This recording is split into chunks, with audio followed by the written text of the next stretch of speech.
until the law considers or recognises legally that animals are sentient and that they are capable of feeling fear, pain and emotional distress, then really just things will stay where they are. Hello and welcome to RSPCA Australia's Great and Small Talk, where we discuss the pressing welfare issues animals face in Australia. I'm Brian Daly, and today we're talking about animals that get caught up in domestic violence situations, the impact it has on them, but also the impact they have on the human members of their families affected by domestic violence. And to discuss this very important and timely topic, we're joined by RSPCA Victoria's Community Outreach Manager, Dr. Lauren Roberts, RSPCA New South Wales Senior Manager for Outreach, Education and Crisis Support Programs, Dr. Ann-Margret Withers, and esteemed barrister and media personality, Gina Liano. Lauren, Ann-Margret, and Gina, welcome to the podcast. Thank you. Thanks for having me. Now, domestic violence is a significant issue in Australia, with a recent report indicating 1 in 4 women and 1 in 8 men have experienced violence by an intimate partner or family member since the age of 15. And of course, the violence affects not only the individuals, but extends to their families as well. And as nearly 70% of households in Australia have pets as part of their families, animals are often the forgotten victims of domestic violence situations. Lauren, Ann-Margret and Gina, can you talk us through the risks of family violence from an animal welfare perspective? So I prosecute in mainly child abuse cases, so it's the family division of the Children's Court, and I've run, you could probably say, thousands of cases over a 25-year period.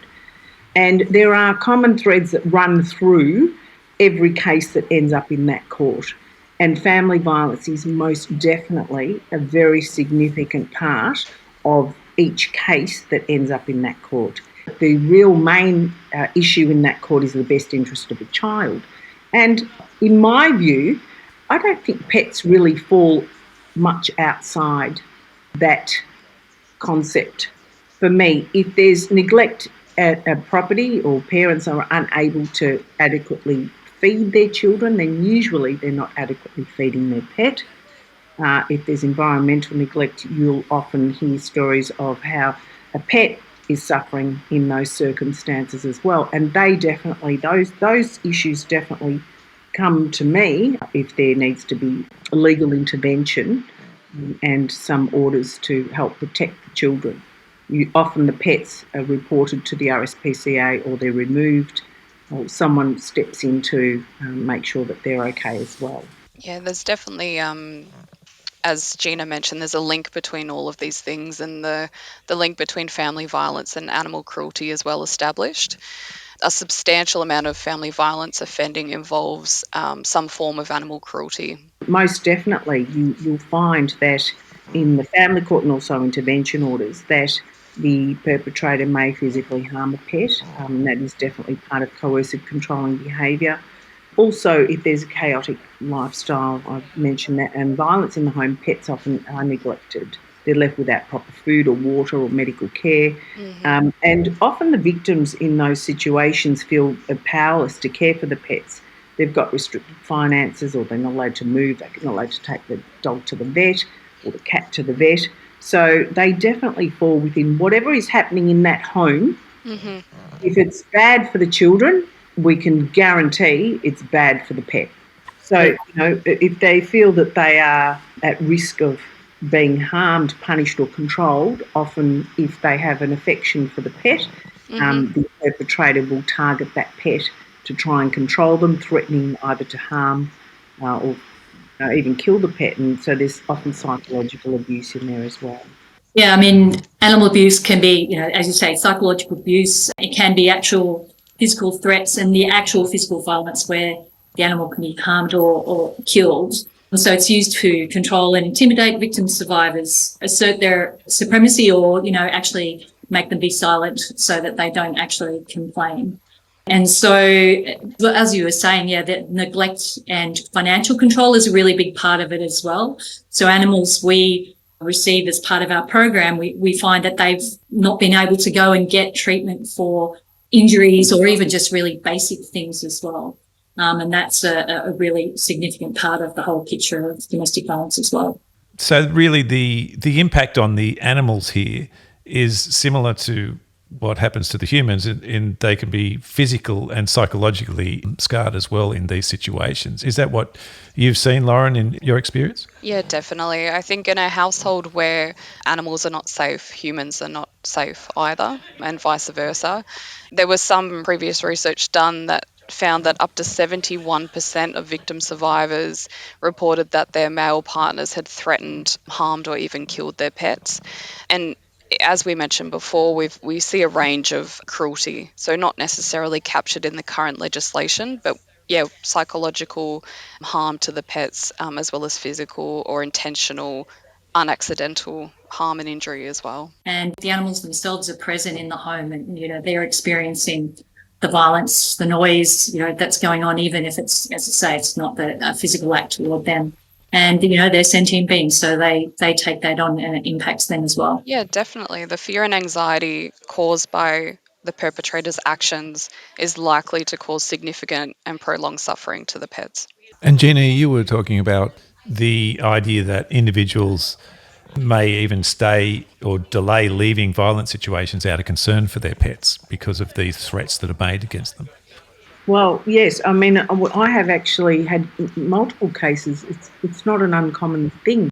Often the psychological abuser or the family violence perpetrator will say, if you leave, I'll harm the animal or the pet, or you can't ever see the pet again. So it's just a way of controlling the person. But what else I think becomes very controlling or a form of manipulation to trap a victim in not leaving is just the realisation that where are they going?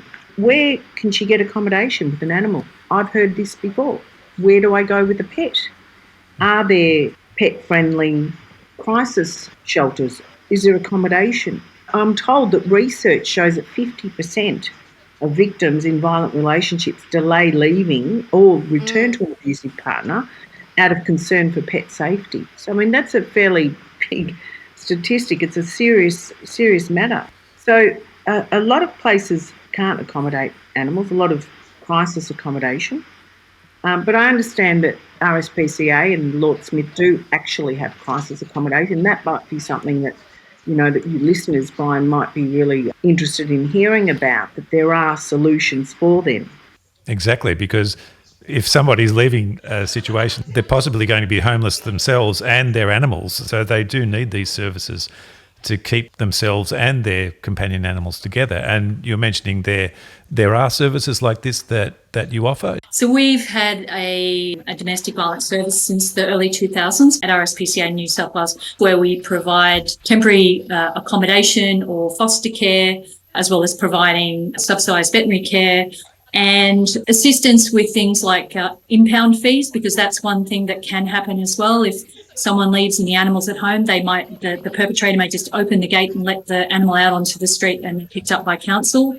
So that's something we often have to assist with.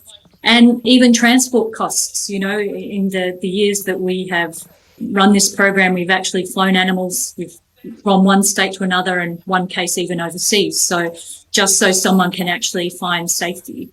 10 years ago in New South Wales, there was almost no animal inclusive human refuges at all.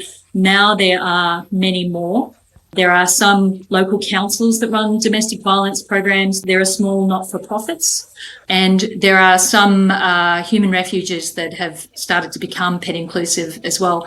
And the other thing that we've started at RSPCA New South Wales is a program called Safe Beds, where we actually assist human crisis refuges to become pet inclusive. So building the infrastructure, getting the policies, training staff. So, so that's not all down to us, so within the state, because the need is great, unfortunately, but, it's at least by doing that, you are trying to create more opportunities for people to leave. And because obviously people don't want to be separated from their animals because they're the support. So unfortunately with our program, we can't take people in, we're a shelter, but by assisting more human refuges to become pet inclusive, then the whole family can stay together, and that is a much better outcome. I think that's a really key point, Ann-Margret, that As Gina mentioned, there are pet-friendly accommodation providers within Victoria. I wouldn't consider them all inclusive. So what I mean by that is there's restrictions on the type of pets that can stay there. So we need to do better at advocating for more pet-inclusive accommodation so that we really can help as many people fleeing from these horrible situations as possible. In Victoria, we offer emergency boarding. We want to keep people and pets together, so it's not the best solution, but it is, I guess, an option for people that have no other options. We can provide emergency boarding. We don't have a great capacity here at RSPCA Victoria, so we do work with emergency accommodation providers, and we work with private boarding facilities to try and help as many people and pets as possible. And Gina, what are the laws around that protect animals from family violence or prosecute those who perpetrate it? There is actually the Family Violence Protection Act of 2008, and that law recognises the harm or threat to animals as a form of family violence. Section 5 of that Act, it actually explicitly includes causing or threatening to cause the death or injury of an animal as a tactic of coercive control. So that's really important progress in the law. In intervention orders, most certainly in Victoria, I think they call them AVOs in New South Wales, but in Victoria it's an IVO. A victim can apply for an intervention order, an IVO, that includes protection for pets. And the order can prohibit the abuser from harming, taking or approaching the animal, and that helps the victim maintain custody and safety of their pet. So that's getting the perpetrator away from the situation. If someone breaches an intervention order in Victoria by virtue of harming a pet, where they're prohibited from doing that, it can be up to 2 years in prison and a $24,000 fine, the last time I looked. But we can have these laws, but who's prosecuting them? How do we police it? These are the things that make a law enforceable, make people who have a propensity to break the law comply with the law, really, is the enforcement. The problem is that a pet really falls under the same parameters as a property. Mm-hmm. I think to some degree there should be some reforms in relation to the rights around pets, and I also think that there should be some reforms in relation to the consequences of harming a pet. I think there needs to be much more serious, and I think it should be an Australian law, like family law. I don't think it should be state to state, because Ann-Margret, where you are in New South Wales, the laws are different to Victoria. So I would say that getting it universal across Australia could actually help as well. Yeah, I was just going to say, you may be able to help with a little interpretation of this. So a big change for us was in 2021, where animals were included in New South Wales in ADVOs. And also there was a change in the Crimes, Domestic and Personal Violence Act, which included animals in forms of intimidation, that explicitly, you can't harm them. And the offence, if there's an offence, it had a maximum penalty of 5 years. So it prohibited harms to animals as a standard condition. In Victoria since 1986, there has been prosecution under the animal cruelty laws in any event. I don't know what it is in New South Wales, but certainly under that, the prevention of cruelty to animals, where a person can be criminally prosecuted for intentionally harming or killing an animal and failing to provide proper care, is also a penalty, and includes fines and imprisonment up to 2 years for serious cruelty offences. So there are laws around to protect, but as you said before, Gina, it's oftentimes the enforcement of those laws that we need to make sure happens. In my experience as an inspector, if there were intentional violence cases where there was a human victim in the household in addition to the animal, often Victoria Police would take those cases. So what typically would happen is I would refer that to Victoria Police so that they could actually use other laws to prosecute the offender for harming the human. And they would also charge under the Prevention of Cruelty to Animals Act as well. And Margaret, you've been with the RSPCA for 23 years, and as a vet, what's your experience been of these matters? Well, I would say probably most of the animals that we see, the harm that we see is actually neglect, more so than anything else. But definitely we have had cases where the inspector will go and an animal has been killed, or there are broken legs and, injuries and that kind of thing as well. So it's the range, I suppose. Because we're the RSPCA, people don't tend to bring their, if they've committed a crime, they don't bring it in so that we would suspect it in a vet consult or anything like that. It is literally animals that our inspectors have brought in. And, so there are always telltale signs, if there's multiple injuries, different ages of the injuries and things like that. It's like, oh, it wasn't an accident. It's likely this is ongoing and continuing abuse. But yeah, it's often neglect. When we get animals in to our service that are boarding, that's usually the case. They just haven't had the vet care there. They've got terrible dental disease, their coats are matted, they've got flea infestations, and, they're showing signs of having the psychological abuse. So that's probably a lot of what we actually see in relation to DV. And Lauren, as an inspector, you mentioned you would have seen these situations firsthand. Yeah, I did. There's one case in particular that is at the forefront of my mind during this conversation, and I received a report about a Maltese dog that had received a clipper injury. When I interviewed the person involved in that injury, the story didn't make a lot of sense, how the injury unfolded in their words. So I did further investigation and had a veterinary expert look at the injury, and they determined that it wasn't a clipper injury and it was likely a stab wound to the spine of that dog. So there was obviously a proper, very serious investigation into that case. I spoke to the owner, and after building rapport with her, she disclosed that she was also experiencing violence and had a massive bruise on her leg. And at that point, I explained that this was beyond, in terms of my powers and the scope of what I could enforce, this was now beyond me, and that I would have to refer it to Victoria Police. I did support her throughout. I provided a witness statement to Victoria Police so they could prosecute under the Prevention of Cruelty to Animals Act as well. The perpetrator ended up fleeing the country. There is a warrant out for their arrest.